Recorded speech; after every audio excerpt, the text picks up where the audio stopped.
L'homme ne vivra pas de pain seulement, mais de toute parole qui sort de la bouche de Dieu. Voici votre moment de méditation quotidienne.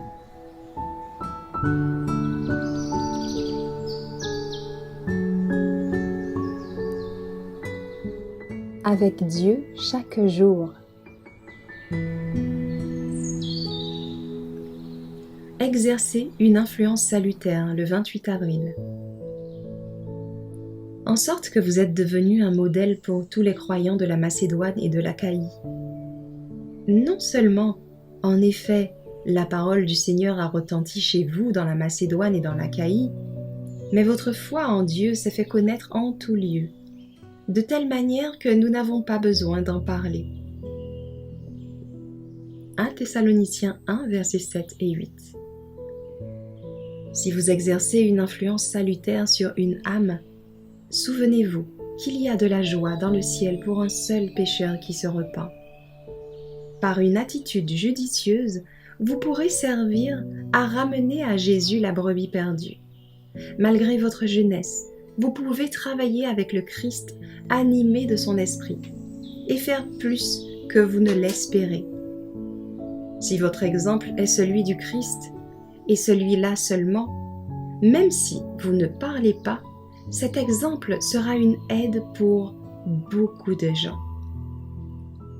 Une persévérance continue dans le bien concourra à acheminer nos semblables dans la voie de la vérité et de la justice. Veillez à prendre un bon départ et puis continuez à avancer sans crainte.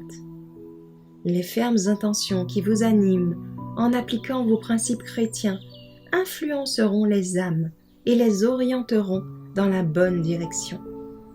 Il n'y a aucune limite au bien que vous pouvez faire. Si vous vous servez de la parole de Dieu comme règle de vie, et si vous agissez selon ses préceptes de façon que toutes vos intentions et tous vos efforts soient une bénédiction, vous obtiendrez le succès dans vos entreprises. La jeunesse qui s'est consacrée à Dieu exerce une influence puissante en faveur du bien. Les prédicateurs laïcs d'âge mûr n'ont pas autant d'influence sur la jeunesse que les jeunes eux-mêmes peuvent en avoir sur leurs semblables s'ils sont consacrés à Dieu. Le témoignage silencieux d'une vie véritablement pieuse et désintéressée possède une puissance presque irrésistible. L'influence inconsciente et involontaire exercée par une vie sainte est le plus éloquent sermon en faveur du christianisme.